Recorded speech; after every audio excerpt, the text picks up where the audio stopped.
In the vast expanse of the galaxy, where 1,000 different species have learned to coexist under the watchful eye of the Galactic Council, there exists one unwritten rule that every civilized being knows by instinct. Humans are dangerous when provoked, but they are absolutely terrifying when their young are threatened. The Zephyrians discovered this truth too late.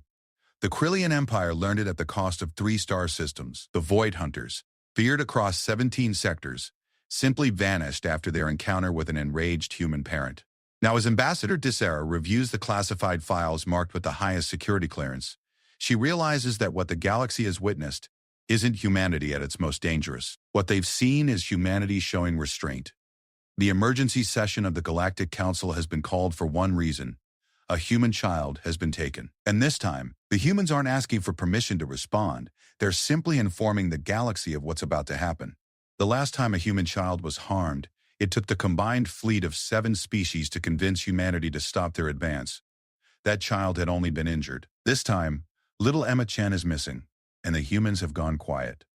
In the cold silence of space, that quiet is the most terrifying sound in the universe. Ambassador Thessera's 4 arms trembled as she accessed the emergency communication from the human delegation. The Altarian had served on the Galactic Council for over 60 standard years, witnessing wars, famines, and the rise and fall of entire civilizations.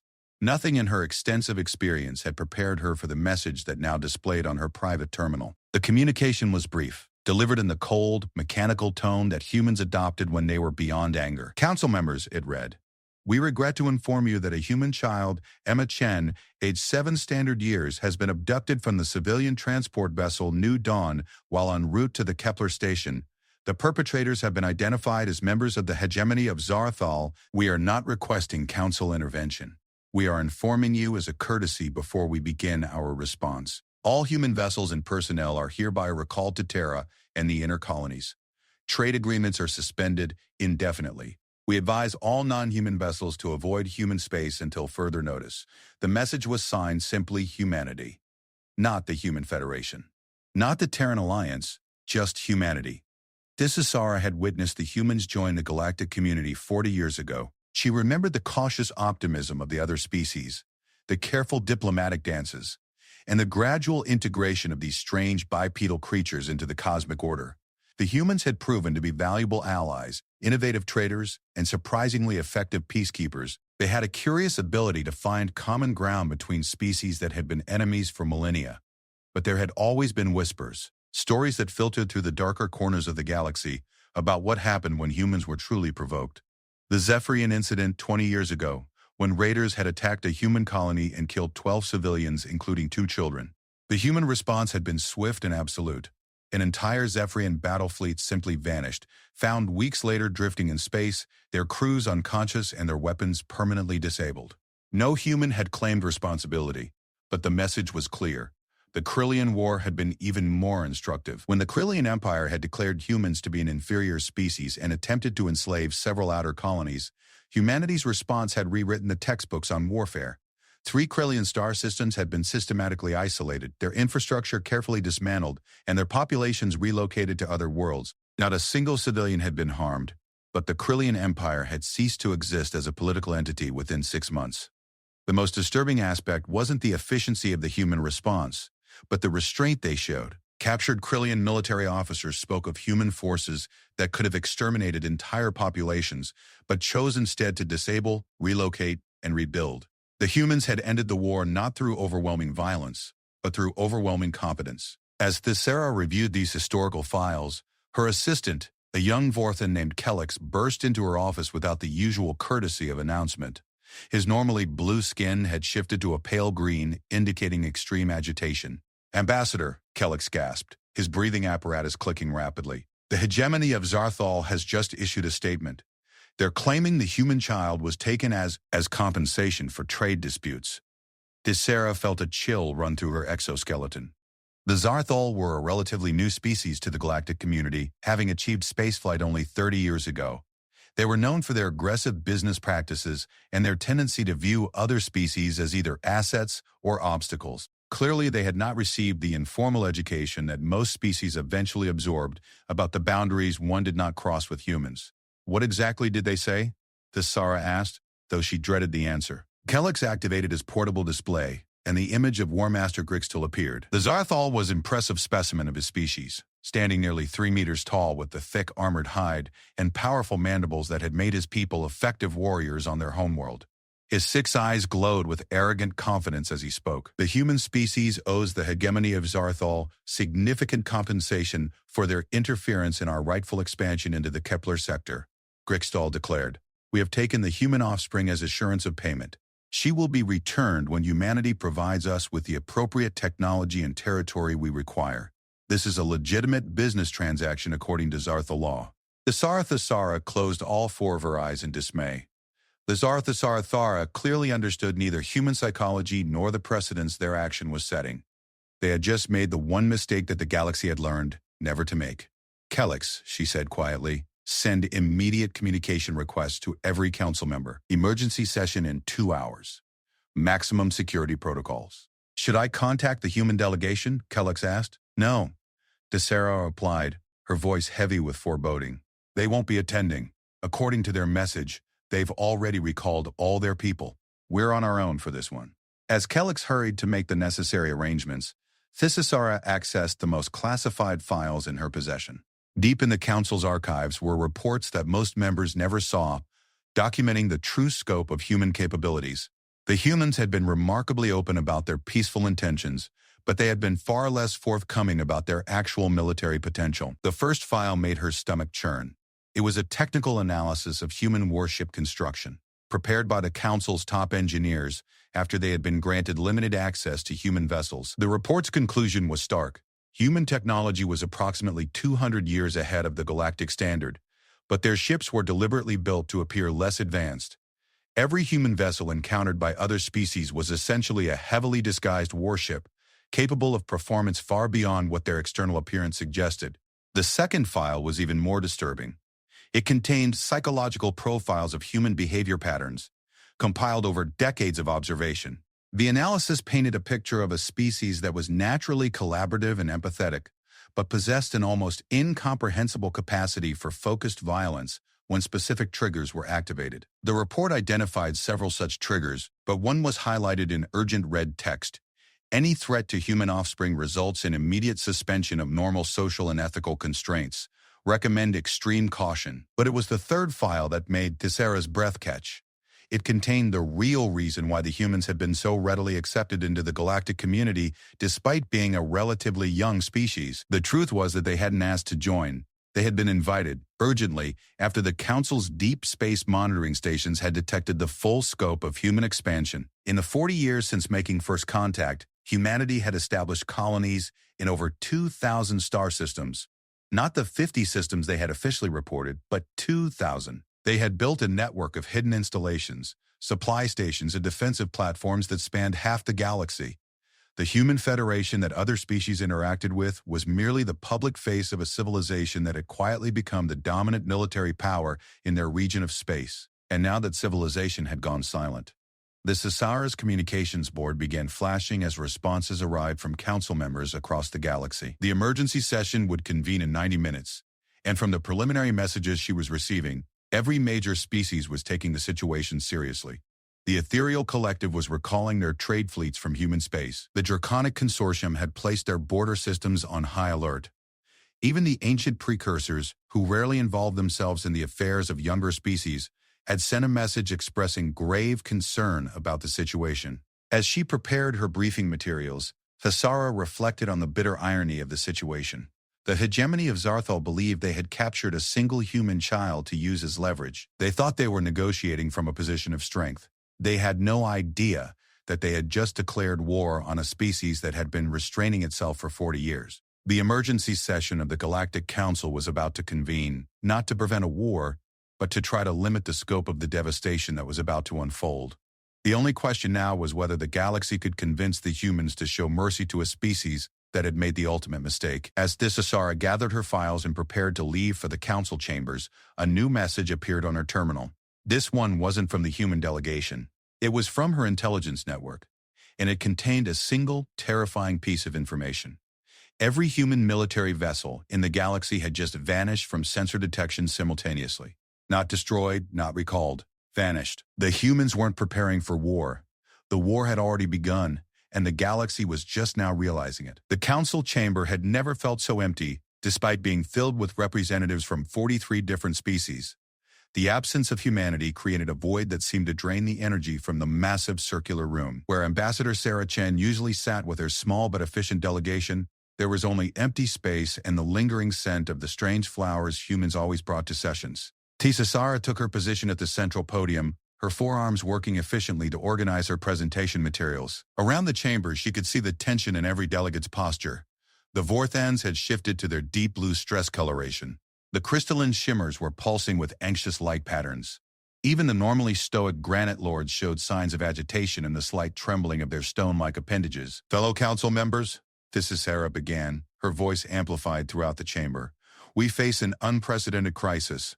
For the first time in 40 years of human membership in our community, we are convening without their presence. The reason for their absence is both simple and terrifying. A human child has been taken." A ripple of concerned sounds echoed through the chamber. Many of the younger delegates had never experienced a situation where humans had withdrawn from galactic society. They knew the stories, but stories were different from reality. High Counselor Vextar of the Hegemonic Alliance raised one of his scaled appendages. "Ambassador Thisara, while we all share concern for any abducted child, is this not an overreaction? Surely diplomatic pressure on the Zarthal hegemony would be more appropriate than this." Withdrawal. Thisara activated her holographic display, showing the chamber a three-dimensional map of the galaxy. "Honored Vextar, I believe you misunderstand the nature of the situation." The map zoomed in on the sector where human space was officially charted. "This is what we have always believed to be the extent of human territory." The display showed perhaps 100 star systems, a respectable but not overwhelming presence in galactic terms. Then Thisasara input her clearance codes, and the map changed dramatically. The chamber fell silent as thousands of new markers appeared across the display. Human colonies, bases, monitoring stations, and industrial complexes dotted the galaxy like stars in the night sky. The official human territory was revealed to be merely the tip of an enormous iceberg. "This is the actual extent of human presence in our galaxy," Thisara announced. "Information that has been classified at the highest levels for obvious reasons. Humanity has not been expanding into our space.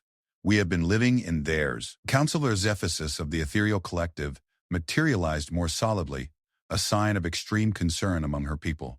"How long have you known this?" she asked, her voice carrying harmonics of betrayal.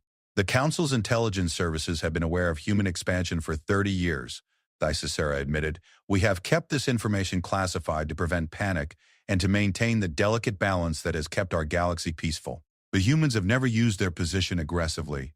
They have been model galactic citizens, despite being capable of dominating this entire region of space." She paused, allowing the implications to sink in. "Until now." The display shifted to show real-time sensor data from across the galaxy. Where human vessels had been detected just hours earlier, there was now empty space. Every human military vessel, every exploration ship has vanished from our sensors simultaneously. Thisara explained. "This was not a withdrawal.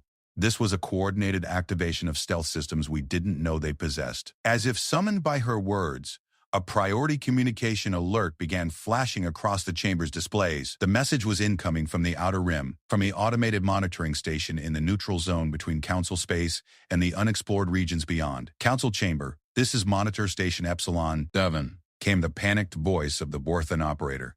"We have massive fleet movements in Sector 447, unknown configuration ships, moving at impossible speeds. They're heading directly for Zarthal space."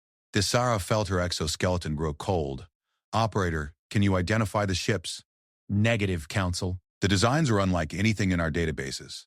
But there was a pause, filled with static and fear. "The quantum signatures are human, definitely human. But these ships, they're enormous. We're reading vessels over 5 kilometers in length, moving in perfect formation. There are hundreds of them."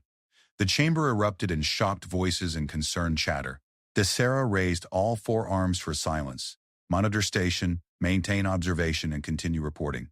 Do not, under any circumstances, attempt to interfere or make contact." "Understood, Council, but there's something else. We're detecting similar fleet movements in 7 other sectors, all converging on different Zarthal systems." As the communication ended, the chamber remained silent for a long moment. Finally, Counselor Drakmore of the warrior clan spoke, his gravelly voice filled with professional respect. They're not sending a rescue mission, he observed. They're conducting a systematic military operation. Multiple simultaneous targets, overwhelming force deployment, coordinated timing. This is how you dismantle an entire civilization. Thesera nodded grimly. The question before us now is not how to prevent human retaliation. It's whether we can convince them to limit the scope of their response. Another priority alert flashed across the displays. This time, the message was coming from Sarthal space itself. "This is Captain Mortex of the hegemony destroyer Iron Will," came the increasingly panicked voice. "We're under attack by unknown forces. Our fleet is being systematically disabled. They're not destroying our ships. They're taking them apart, piece by piece, while we watch." The transmission became clearer as visual feeds came online. The council members watched in fascination and horror as massive human vessels, sleek and predatory in design, surrounded Zarthil warships like hunters circling prey. Beams of energy, controlled with surgical precision, disabled weapons systems, communication arrays, and propulsion units without causing hull breaches or casualties. "They're leaving us alive," Captain Mortex whispered, his voice filled with a terror that transcended species. "They want us to see what they're capable of." The display showed human ships that dwarfed the largest Zartol vessels, moving with a grace that seemed to defy physics. Their weapons fired with such accuracy that they could disable individual systems without affecting anything else on the ship. It was a demonstration of technological superiority so overwhelming that it redefined what council members had thought possible. "This is just the beginning," Thesera realized aloud. "They're not trying to destroy the Zarthil military. They're demonstrating that they could destroy it at any moment, but they're choosing not to." Yet, Councillor Vextar, now pale despite his scaled skin, asked the question everyone was thinking: what do they want? Before Thesera could respond, another communication arrived. This one on the Council's emergency frequency. It was from War Master Grixtel himself, and his earlier arrogance had been completely replaced by barely controlled panic. "Council members, this is War Master Grixthul of the hegemony of Zarthul. We require immediate assistance. The humans are dismantling our entire military infrastructure. Our colonies are surrounded. Our fleets are disabled. They're not communicating with us. They're just methodically taking apart everything we've built." His image appeared on the main display, and the change in his demeanor was striking. The confident leader who had made demands just hours earlier now looked like a cornered animal. "We still have the human child," he said, his voice cracking slightly. "We're willing to negotiate. We'll return her unharmed in exchange for guarantees of our sovereignty. The council must intervene before this goes too far." Thesera looked around the chamber at her fellow delegates. She could see the same thought in every face. It had already gone too far the moment the Zarthil had taken a human child. "War Master," she said carefully, "the humans are not members of this session. They have withdrawn from council participation. We have no means of communicating with them at this time." "Then contact them," Grixthal roared, his composure finally breaking. "We know they can hear everything that happens in council space. Tell them we'll give back the child. Tell them we made a mistake." But even as he spoke, another Zarthil voice could be heard in the background of his transmission. "War Master, the humans have just taken control of our orbital platforms around the homeworld. They're broadcasting something." The transmission cut to a planet-wide broadcast that the humans were sending to every Zarthil world simultaneously. The message was simple, delivered in perfect Zarthil language by a human voice that was calm, measured, and absolutely terrifying in its certainty. "People of the hegemony of Zarthil," the voice said, "your leaders have committed an act that we cannot ignore. They have taken a human child. We want her back, unharmed. You have 12 hours to comply. If she is not returned safely to us within that time, we will begin dismantling your civilization completely. This is not a negotiation. This is an inevitability." The message repeated once, then stopped. In the council chamber, the silence was deafening. The finally High Counselor Vextar spoke, his voice barely a whisper. "What have they done? What have the Zarthal done to all of us?" The 12-hour countdown had begun, and the galaxy watched in unprecedented unity of terror as humanity demonstrated why they had been the most feared species in whispered legends across 100 worlds. Thesera remained in the council chambers though most sessions had been suspended. The main display showed real-time feeds from across Zarthil space, painting a picture of methodical, inexorable conquest that redefined what warfare could look like when conducted by a truly advanced civilization. In the Kethmori system, home to the Zarthil military academies, human vessels had arrived like ghosts materializing from the void. They didn't attack the orbital installations. Instead, they surrounded them with some kind of energy field that prevented any communication or transportation. The 60,000 military cadets and instructors inside found themselves perfectly safe but completely cut off from the outside universe. At the Vorgel mining colonies, the largest industrial complex in Xarthal space, human ships had disabled every piece of automated equipment simultaneously. The mines didn't explode or collapse, they simply stopped working. Every conveyor belt, every extraction unit, every processing facility became as inert as if it had never been built. The workers were unharmed, but the economic backbone of the hegemony had been severed with surgical precision. Most unsettling of all was what was happening at Narthol Prime, the Xarthol homeworld. Human vessels, larger than any ships in the galactic databases, hung in perfect formation around the planet like a crown of technological superiority. They weren't bombarding the surface or even threatening the population. Instead, they were broadcasting. The message was the same one that had been sent 12 hours earlier, repeated every 15 minutes in flawless Arthal language. But between each repetition, the humans were transmitting something else. Detailed technical specifications of every piece of Xarthal military technology down to the molecular level. "They're showing off," observed Counselor Drakmore, his warrior's instincts recognizing the psychological warfare being conducted. "They want the Xarthal to understand exactly how outmatched they are." The technical broadcasts were indeed devastating to Xarthal morale. Every classified weapons system, every secret defensive measure, every hidden installation was being cataloged and explained in exhaustive detail. It was as if the humans had been observing and analyzing Xarthal society for decades, learning every strength and identifying every weakness. A priority communication from the Xarthal homeworld interrupted the technical broadcast, where Master Grixthal appeared on screen again, but the proud military leader from 12 hours ago was gone. In his place was a broken individual who looked as though he hadn't slept in days. "Council members," he said, his voice hoarse with exhaustion and fear. "I'm speaking from the situation room beneath the Capitol. The humans, they know everything. They're broadcasting technical details of weapon systems that we developed in secret laboratories. They know about our hidden fleets, our classified research, our contingency plans. It's as if they've been inside our civilization for years." Thyssera leaned forward in her chair. "War Master, what is the status of the human child?" Grixtal's 6 eyes closed in what appeared to be physical pain. She's fine, unharmed. We've been trying to contact the humans to arrange her return, but they won't respond to any communication. It's as if they're not even listening." "Because they don't need to listen," Counselor Zephys observed, her ethereal form flickering with agitation. "They know exactly where she is." As if to confirm her words, the display switched to a new feed. This one was coming from inside the Xarthal command complex itself, transmitted on frequencies that the hegemony didn't even know existed. The image showed a frightened 7-year-old human girl sitting in what appeared to be a reasonably comfortable room, obviously confused but unharmed.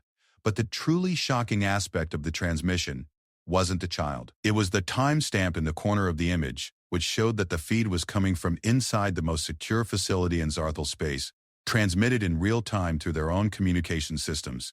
"They're inside your most protected installation," Thyssera said quietly. "They've been inside it long enough to establish surveillance and communication capabilities."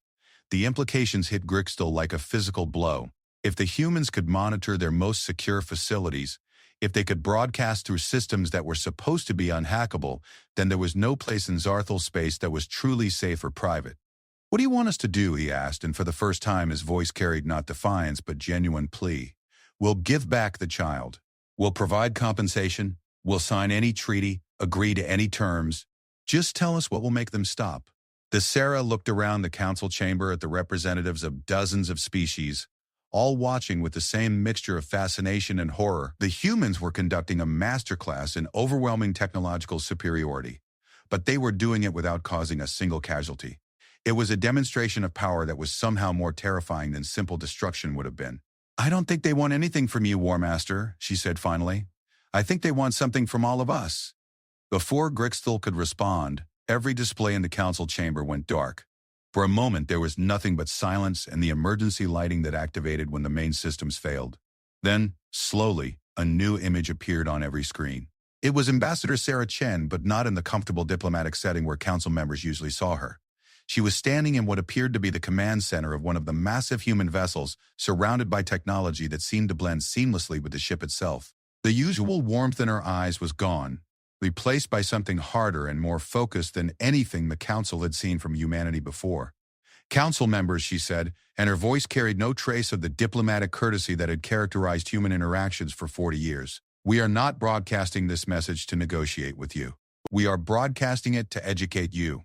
The image changed to show a tactical display of the galaxy, with human positions clearly marked. The scope of their actual presence was even more extensive than the classified files had suggested. They weren't just in Council space. They had installations in the unexplored regions, the dark sectors, and the forbidden zones that even the oldest species avoided. For 40 years, we have participated in your galactic community as junior partners, Sarah continued. We have followed your rules, respected your boundaries, and limited our own development to maintain the illusion of balance. We did this not because we had to, but because we chose to. Because we believed that cooperation was preferable to domination. The display shifted to show real-time footage from across Zarthol space. Human vessels moved with perfect coordination, disabling infrastructure without destroying it, isolating military units without harming them, demonstrating control so complete that resistance was meaningless. The hegemony of Zarthol has reminded us why that belief may have been naive, Sarah said. They took one of our children not because they were at war with us, but because they thought we were weak enough to tolerate it, because they believed that human restraint was the same as human limitation. She paused, and when she spoke again, her voice carried the weight of an entire species' collective decision. They were wrong. The tactical displays zoomed in on Earth, humanity's homeworld, revealing something that made every council member lean forward in shock. The planet wasn't just defended by the modest fleet that had been reported. It was surrounded by a defensive network so extensive and sophisticated that it looked like a work of art rather than a military installation. This is what we've been building while you thought we were exploring, Sarah explained. Not weapons of conquest, but tools of protection. We didn't want to dominate the galaxy. We wanted to make sure that no one could dominate us. The display shifted to show similar installations around every human colony, every outpost, every hidden base that had been revealed. Humanity hadn't just been expanding, they had been creating the most sophisticated defensive network in galactic history. But defense is meaningless if aggression is tolerated, Sarah continued. If species believe they can take our children without consequence, then our entire philosophy of peaceful coexistence becomes suicidal naivety. She looked directly into the camera, and every council member felt as though she was speaking specifically to them. So we find ourselves at a crossroads. Either the galaxy learns that human children are untouchable, or the galaxy learns what happens when humanity stops showing restraint. The transmission ended, leaving the council chamber in stunned silence. After several minutes, Councillor Vextar spoke, his voice barely audible. How long do we have? 6 hours, the Sarah replied, checking the countdown that was still running on her personal display. 6 hours until their deadline expires. And then what happens? Asked Councillor Zephys. Sarah looked at the data streaming in from across Zarthol space, showing human forces positioned with perfect tactical advantage around every major population center, every significant installation, every important resource. Then we find out, she said quietly, what humanity looks like when it stops pretending to be just another member of the galactic community. With 3 hours remaining on the human deadline, the impossible happened. The Zarthol made their decision not to return the child. War Master Grixthal appeared on the emergency council frequency, but he was no longer in the command bunker beneath the capital. He was standing in what appeared to be a heavily fortified chamber deep underground, surrounded by his highest-ranking military advisors. Council members, he announced, his voice carrying a desperate bravado that fooled no one. The hegemony of Zarthol refuses to bow to human intimidation. We are a proud warrior species, and we will not be dictated to by these mammals. The Sarah felt her exoskeleton go cold. War Master, please reconsider. The consequences of this decision will extend far beyond your own species. The consequences of surrender would be worse, Grixthal replied. If we give in to human demands now, what's to stop them from making more demands later?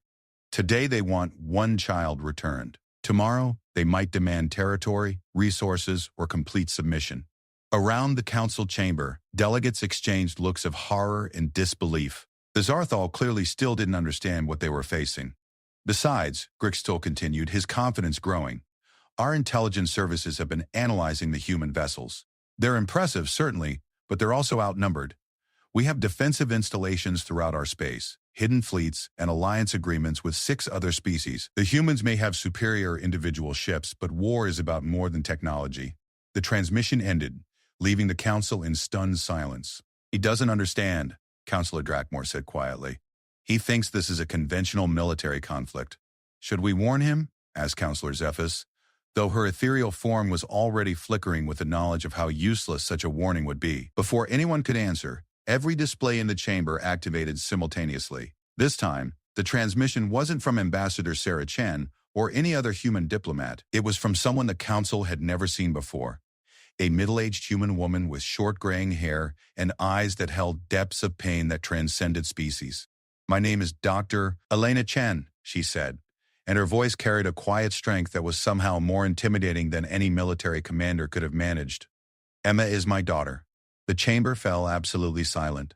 In 40 years of human participation in galactic society, no private citizen had ever addressed the council directly. The fact that they were allowing Emma's mother to speak meant that humanity's response was about to transcend anything that could be called politics or diplomacy. "I want you all to understand something," Dr. Chen continued. "My daughter is 7 years old. She likes to draw pictures of the different alien species she's learned about in school. She has a collection of pressed flowers from every world she's visited. Last week, she asked me if we could invite some of her Vorthan friends from school over for her birthday party." The image changed to show a child's drawing, clearly made by young hands but filled with remarkable detail. It showed various alien species standing together under a banner that read "Friends from the Stars" in several different languages. "This is what my daughter thinks about when she thinks about the galaxy," Dr. Chen said. "She sees friends, not enemies. She sees beauty, not danger. She sees a universe full of interesting people who just happen to look different from her." The drawing was replaced by another image, Emma Chen's school photo, showing a smiling child with bright eyes and the kind of innocence that exists only in the very young. "The Zharthal took this child because they thought she represented weakness," Dr. Chen continued, her voice never rising but somehow filling the chamber with her presence. "They thought that by taking her they could manipulate humanity into giving them what they wanted. They were wrong about what my daughter represents, and they were wrong about how humanity would respond." She paused, and when she spoke again, every word carried the weight of an entire species' collective decision. "My daughter represents our future. She represents our hope that the galaxy can be better than it has been. She represents our belief that different species can learn to care for each other's children as much as their own. And that is exactly why what happens next is so important." The transmission shifted to show real-time feeds from across Zharthal space, but something had changed in the 3 hours since the last update. The human vessels were no longer simply surrounding Zharthul installations. They were connecting to them. Streams of energy, visible to the naked eye, flowed between human ships and Zharthul stations. Not destructive energy beams, but something else entirely. The Zharthul installations weren't being destroyed. They were being transformed. "We are not going to destroy the Zharthul civilization," Dr. Chen explained. "We are going to improve it." The displays showed Zharthal military vessels being systematically upgraded with human technology. Weapon systems were being replaced with more efficient versions. Life support systems were being enhanced to support longer missions. Communication arrays were being upgraded to galactic standard frequencies. "We are not going to take their territory or enslave their population," Dr. Chen continued. "We are going to show them what they could become if they chose cooperation over aggression." The most shocking transformation was taking place on the Zharthal homeworld itself. The massive human vessels weren't bombarding the surface. They were terraforming it. Atmospheric processors were clearing centuries of industrial pollution. Ocean purification systems were removing toxins that had poisoned Zharthal water supplies for generations. Agricultural enhancers were revitalizing soil that had been depleted by unsustainable farming practices. "The Zharthal never asked for our help," Dr. Chen said, "but they clearly need it. Their homeworld is dying from environmental damage. Their economy is based on strip mining other worlds until they're uninhabitable. Their society is organized around the principle that might makes right, which has led to centuries of internal warfare." The display showed Zharthal cities being quietly upgraded with human technology. Buildings were being reinforced against seismic activity. Power grids were being replaced with clean, efficient systems. Transportation networks were being optimized to reduce pollution and increase safety. "We are going to fix all of that," Dr. Chen announced. "Not because they deserve it, but because my daughter would want us to. Because she believes that everyone deserves the chance to be better than they are." In the council chamber, delegates watched in awe as humanity demonstrated a form of warfare that had never been seen before. Conquest through overwhelming generosity. But Dr. Chen wasn't finished. "However," she said, and her voice took on a harder edge. This generosity comes with conditions. The Zarthal leadership that ordered my daughter's abduction will be removed from power. Not killed, not imprisoned, but retired to comfortable exile where they can contemplate the consequences of their decisions. The display showed War Master Grixtool and his top advisors being escorted from their bunker by human soldiers. They weren't being dragged or forced, they were being politely but firmly guided to transport vessels that would take them to a pleasant agricultural world where they could live out their days in peace. The new Zarthal government will be elected by their people from candidates who have demonstrated commitment to peaceful cooperation, Dr. Chen continued. We will provide advisors and resources to help them build a society that my daughter would be proud to visit. She paused, looking directly into the camera with eyes that held both infinite compassion and absolute determination. And my daughter will visit. When she's older, when this is all just a memory that helped shape her understanding of the galaxy, she will come to Zarthal space as an ambassador of human friendship. She will meet Zarthal children and show them her drawings and ask about their artwork. She will be living proof that this incident made the galaxy better, not worse. The transmission was interrupted by a new voice. A small, clear sound that cut through the cosmic drama like a bell. Mommy? The camera shifted to show Emma Chen, safe and unharmed, being reunited with her mother aboard one of the massive human vessels. The child looked confused but not afraid, and she immediately began asking questions about the interesting alien technology surrounding her. Are we going home now? Emma asked, and her innocent voice carried across the galaxy. Soon, sweetheart, Dr. Chen replied, holding her daughter close. But first, we're going to help some people learn how to be better neighbors. The transmission ended, but the implications continued to resonate throughout the council chamber. Counselor Vexstar spoke first, his voice filled with something between awe and terror. They just conquered an entire civilization with kindness. No. Tessera corrected him, finally understanding what she had witnessed. They just showed us what conquest looks like when it's conducted by a species that has evolved beyond the need for domination. In the depths of space, the human fleet began the process of rebuilding an entire civilization. But more importantly, they had sent a message that would echo through the galaxy for generations. Never touch a human child, not because humanity will destroy you, but because humanity will make you better than you ever thought possible.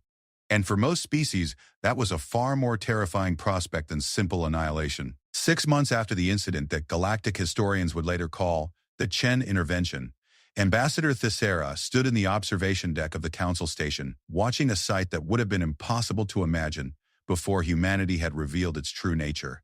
A Zarthal diplomatic vessel approached the station, its hull gleaming with the distinctive blue-white energy signatures of human enhancement technology. But more remarkable than the ship itself was its mission.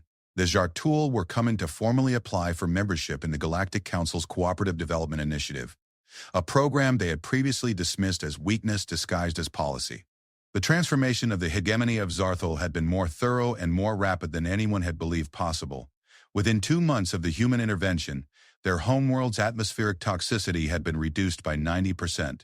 Their economy, previously based on aggressive resource extraction, had been restructured around sustainable technology that actually produced more wealth than their old methods. Most remarkably, their society itself had changed. The warrior culture that had defined Zarthal civilization for millennia had evolved into something unprecedented, a warrior culture dedicated to protecting rather than conquering. Zarthal security forces now served as peacekeepers and rescue specialists, using their natural physical advantages to help rather than harm. Ambassador Tessera came a familiar voice from behind her. She turned to see Ambassador Sarah Chen approaching, but the woman who had delivered humanity's ultimatum 6 months ago seemed different now. The hard edge of determination had been replaced by something warmer but no less formidable. Ambassador Chen, Tessera replied, inclining her head respectfully. I was just observing the arrival of the Zarthal delegation. I must admit, I never expected to see this day. Sarah joined her at the observation window, watching as the Zarthal vessel docked with practiced precision. Honestly, neither did we. We hoped our intervention would prevent future incidents like Emma's abduction, but the extent of Zarthal's societal transformation has exceeded our most optimistic projections.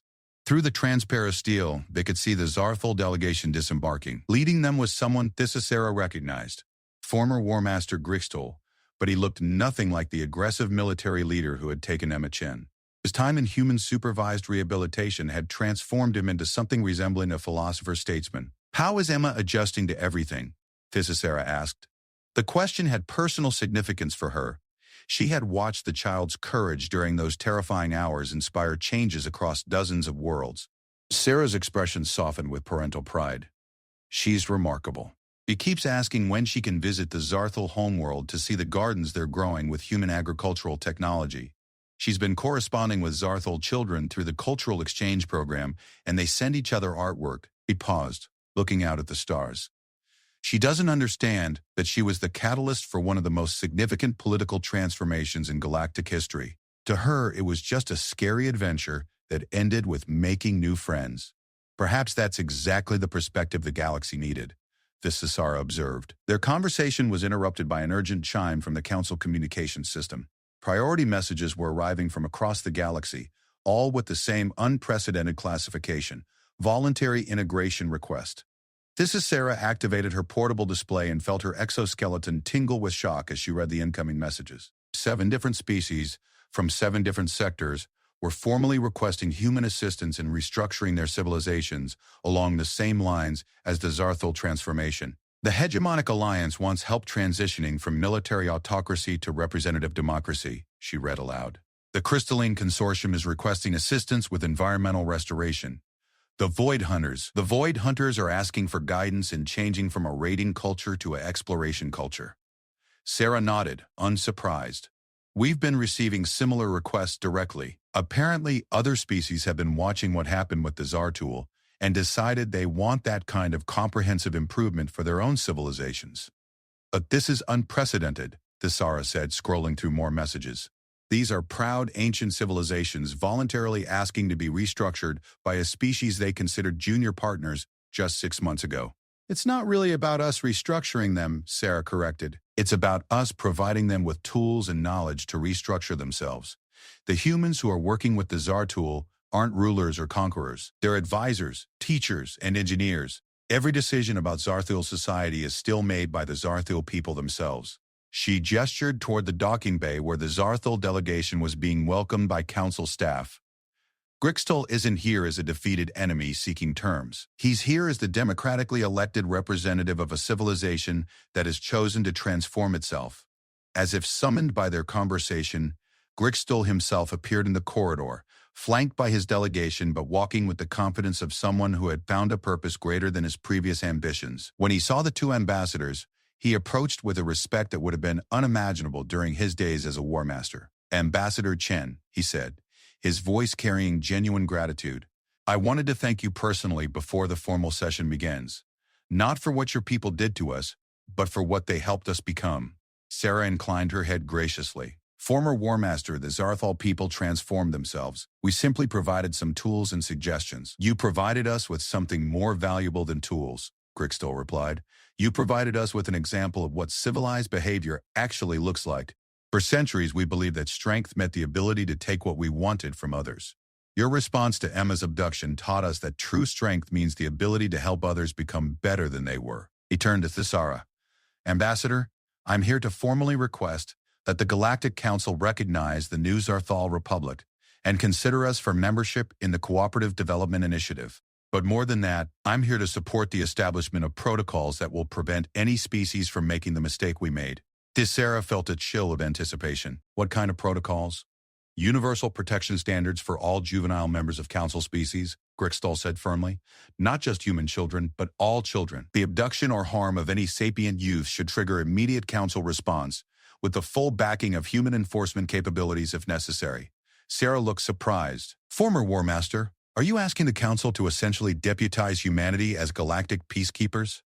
I'm asking the Council to recognize what everyone already knows, Grixtal replied. Humanity has the capability to enforce galactic law and the moral authority to do so responsibly. The transformation of my people proves that human intervention doesn't mean human domination. It means human assistance in becoming better versions of ourselves. As they spoke, more priority messages arrived on Thisara's display. Species she had never imagined would voluntarily submit to outside influence were requesting human assistance with everything from environmental restoration to social restructuring to technological advancement. This is going to change everything, she murmured, reading reports from across the galaxy. It already has, Sarah replied. The question now is whether we're ready for a galaxy where conflict resolution means comprehensive improvement rather than conquest or compromise. Their conversation was interrupted by an unexpected sound. Laughter. High, clear, and unmistakably young. Through the corridor came a group that epitomized the changes sweeping the galaxy. Emma Chen, now 8 years old and clearly thriving, was walking with a mixed group of children from a dozen different species. They were chattering excitedly in the polyglot mixture of languages that young people always seem to develop when brought together. The group included young Zarthal, their scaled skin bright with health and their eyes filled with curiosity rather than aggression. "Mom," Emma called out when she spotted Sarah. "Look what Thrixal made for me." She held up a small sculpture, beautifully crafted from what appeared to be traditional Zarthul crystal weaving techniques. The young Zarthul who had created the sculpture, barely adolescent by his species standards, stepped forward shyly. "It's a friendship sculpture," he explained in carefully practiced human standard. "My grandmother taught me the old techniques, but I wanted to make something that represented the new way." Sarah knelt down to examine the sculpture more closely. It depicted various species working together to tend a garden, with human and Zarthul figures prominently featured but not dominating the scene.